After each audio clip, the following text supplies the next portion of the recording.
Students, आज हम हमारे मार्केटिंग मैनेजमेंट के सेकंड लेक्चर में इम्पोर्टेंस ऑफ मार्केटिंग के बारे में पढ़ेंगे।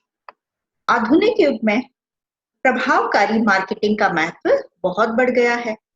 आज एक और माल की पूर्ति आवश्यकता से अधिक है, मार्केट में कट थ्रोट कंपटीशन है और दूसरी ओर ग्राहकों की रुचि और आवश्यकताएं भी निरंतर बदल रही है। ऐसे में प्रभावकारी मार्केटिंग का महत्व दिन प्रतिदिन बढ़ता जा रहा है। Today we talk of national and international markets and now marketing is considered as an important force of rapid economic development of a country.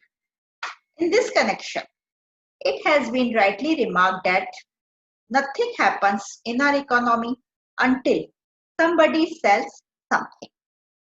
Marketing is not only of great significance for producers or middlemen, but also of equal importance to the society as the whole. आज हम हमारे marketing के महत्व के अंतर्गत हम importance of marketing to business, customer, society और national के बारे में पढ़ेंगे। फर्स्ट है importance of marketing to business. To exist in competitive environment, यानी कि प्रतिस्पर्धा में अस्तित्व बनाए रखने के लिए। वर्तमान युग प्रतिस्पर्धात्मक युग है और आप देखते हैं कि मार्केट में रोज नए हमें प्रोडक्ट देखने को मिलते हैं। प्रत्येक संस्था को विपणन की प्रभावकारी व्यवस्था करनी आवश्यक हो गई है और इसके लिए उसे अपने प्रोडक्ट की मार्केटिंग करना आवश्यक भी हो गया है। नेक्स्ट है टू एनहेंस सेल्स। अधिक विक्रय के लिए प्रभावशाली विपणन व्यवस्था में ग्राहकों को आधार बिंदु मानकर उनकी आवश्यकता एवं रुचि के अनुरूप वस्तुओं का निर्माण किया जाता है। अतः माल आसानी से अधिक विक्रय हो जाता है, क्योंकि मार्केटिंग के अंतर्गत हम मार्केट रिसर्च करके यह पता लगा लेते हैं कि उपभोक्ता की आवश्यकता क्या है, उसे किस तरह की वस्तु की आवश्यकता है और उसी के अनुसार प्रोडक्ट का निर्माण किया जाता है। और इसलिए हम जब प्रोडक्ट उपभोक्ता के अनुसार बनाते हैं और उसकी मार्केटिंग करते हैं तो हमारी सेल्स में वृद्धि हो जाती है। थर्ड है लार्ज स्केल प्रोडक्शन। अधिक विक्रय होता है तो उसके परिणाम स्वरूप अधिक उत्पादन की भी आवश्यकता पड़ती है और जो भी फर्म है वह अपना लार्ज स्केल पे प्रोडक्शन करने लग जाती है। नेक्स्ट पॉइंट है इंक्रीज इन प्रॉफिट। जब हमारा लार्ज स्केल पे प्रोडक्शन होता है, मार्केट में अधिक वस्तु बिकती है तो हमारा लाभ भी बढ़ जाता है और जब माल की मांग बढ़ती है और क्रय लागत पर अधिक उत्पादन करके मांग की पूर्ति की जाती है तो लाभों में निसंदेह वृद्धि हो जाती है। क्रिएशन ऑफ गुडविल, यानी कि ख्याति का निर्माण। जब ग्राहकों को उनकी आवश्यकता के अनुसार न्यूनतम लागत पर अच्छी वस्तुएं उपलब्ध हो जाती हैं तो ग्राहकों को उससे संतुष्टि मिलती है।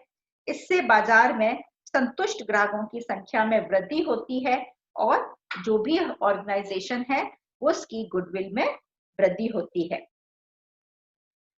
और लास्ट पॉइंट है हमारा फुलफिलमेंट ऑफ सोशल रेस्पॉन्सिबिलिटी, यानी कि सामाजिक उद्देश्यों की पूर्ति।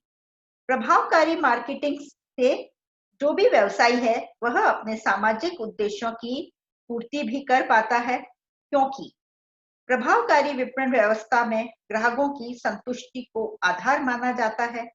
सभी क्रियाएं ग्राहकों की संतुष्टि के लिए की जाती हैं। उसकी आवश्यकताओं की संतुष्टि के माध्यम से ही लाभ कमाने की विचारधारा को अपनाया जाता है। अतः हम ये कह सकते हैं कि मार्केटिंग के द्वारा जो भी ऑर्गेनाइजेशन है वह अपनी सोशल रेस्पॉन्सिबिलिटी को भी फुलफिल कर सकता है। सेकेंड इंपॉर्टेंस ऑफ मार्केटिंग है importance of marketing to customer. First point है quality goods at reasonable cost, यानी कि उचित मूल्य पर वस्तुओं की उपलब्धि।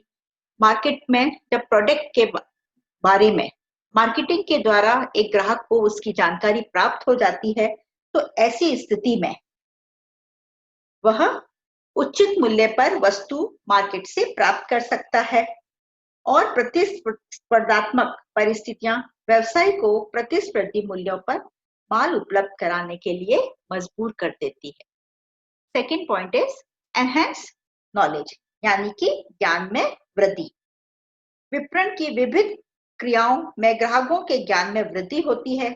आज हम देखते हैं कि विज्ञापन एवं विक्रयकर्ताओं के माध्यम से सामान्य ग्राहक भी वस्तुओं के संबंध में विभिन्न प्रकार की जानकारी प्राप्त कर लेता है।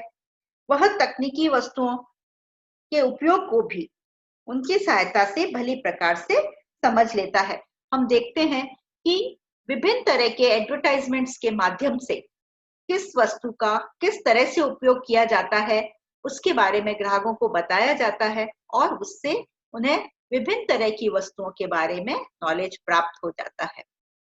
Next point is best utilisation of wealth, यानी कि धन का सदुपयोग।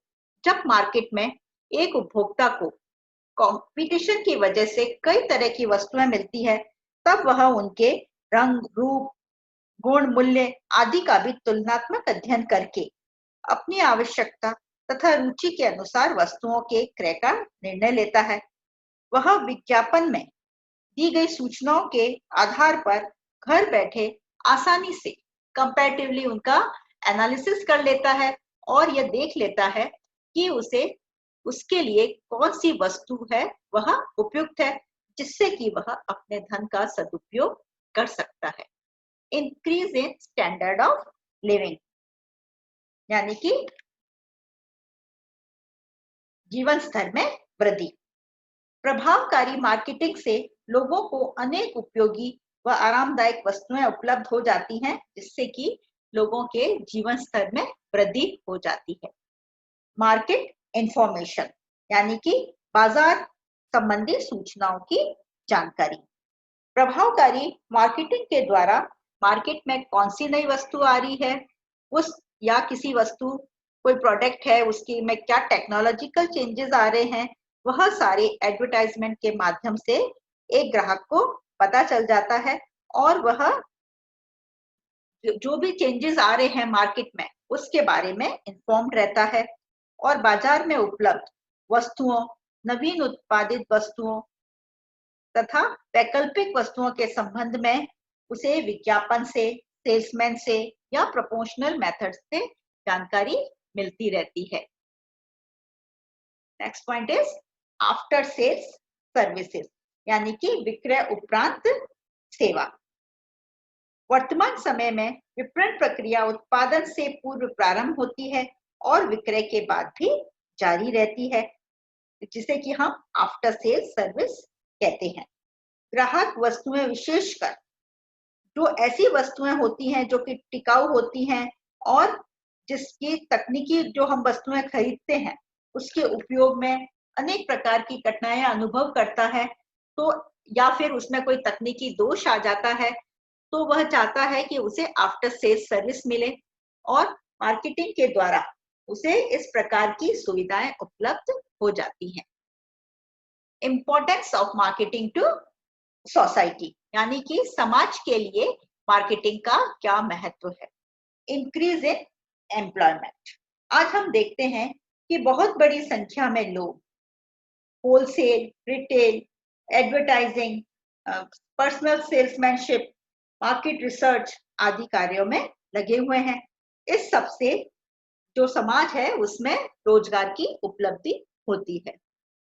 Delivery of standard of living, यानी कि जीवन स्तर में वृद्धि। विपणन से विद्यमान एवं नवीन उत्पादों के लिए मांग सृजित की जा सकती है। फलतः अधिक अच्छे उत्पादों की यथासंभव उचित मूल्य पर उपलब्धि से लोगों के जीवन स्तर में वृद्धि होती है। रिड्यूसेस डिस्ट्रीब्यूशन कॉस्ट, यानी कि जो डिस्ट्रीब्यूशन कॉस्ट है वह कम होने से कम मूल्य पर वस्तुओं या हम कहें उत्पादों की उपलब्धि हो जाती है। Facilitates choice. मार्केट में कई तरह की वस्तुएं उपलब्ध होती हैं और एडवर्टाइजमेंट के माध्यम से, प्रमोशंस के डिफरेंट मेथड्स के माध्यम से जो ग्राहक है उसे विभिन्न तरह की वस्तुओं के बारे में जानकारी मिलती है और वह उनमें से अपनी चॉइस की वस्तु को खरीद सकता है। Increase the knowledge of the customer. हम देखते हैं कि आज हम टीवी ओपन करें तो हमें कई तरह के विज्ञापन देखने को मिलते हैं और ऐसी सिचुएशन में चाहे हमें वह वस्तु खरीदनी हो या ना, तो भी हमें उस वस्तु के बारे में, उसके प्रयोग के बारे में, उसके क्या-क्या फायदे हैं, ये सारी जानकारी हमें एडवर्टाइजमेंट के माध्यम से मिलती रहे। और अब हमारा लास्ट पॉइंट है importance of marketing to nation.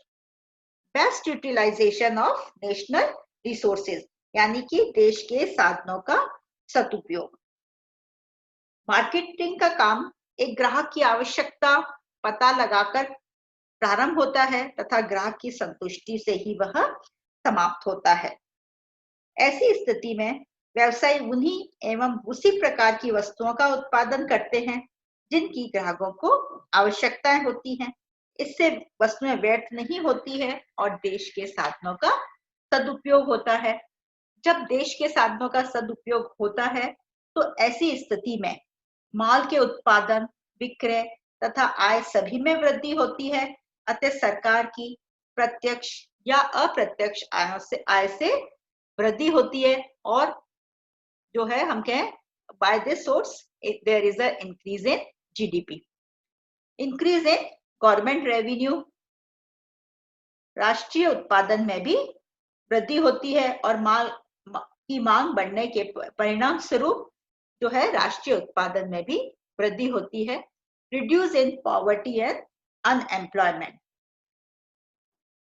जब एक ग्राहक के पास में वस्तु का तुलनात्मक अध्ययन का साधन मौजूद होता है तो ऐसी स्थिति में वह वस्तु को कंपेयर करके खरीदता है और इसके साथ साथ मार्केटिंग के जो विभिन्न साधन हैं, चाहे वह सेल्स प्रमोशन हो, सेल्समैनशिप हो, एडवर्टाइजिंग हो, इन सब के द्वारा भी मार्केट में जॉब क्रिएट होते हैं और जो है काफी सारी जनता हम देखते हैं, काफी सारे युवा जो है हमारे इसी मार्केटिंग के फील्ड में लगे हुए हैं और ऐसी सिचुएशन में हम कह सकते हैं कि मार्केटिंग जो है एम्प्लॉयमेंट का एक बहुत बड़ा विस्तृत स्रोत है। इस प्रकार हम जो कंक्लूजन में यह कह सकते हैं कि आज मार्केटिंग है जो बिजनेस का लाइफ ब्लड है और उसके बिना कोई भी बिजनेस सरवाइव नहीं कर सकता है। मार्केटिंग के अंतर्गत हम देखते हैं कि विभिन्न तरह के जो एडवर्टाइजमेंट्स वगैरह भी आते हैं वह होने बहुत जरूरी है।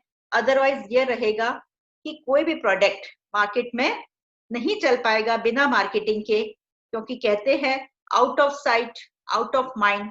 इसलिए ये जरूरी है कि टाइम टाइम पे एडवर्टाइजमेंट्स किए जाएं, प्रोडक्ट की मार्केटिंग की जाए और अपनी सेल्स को बढ़ाना एक प्रोड्यूसर के लिए बहुत ही जरूरी है। Thank you.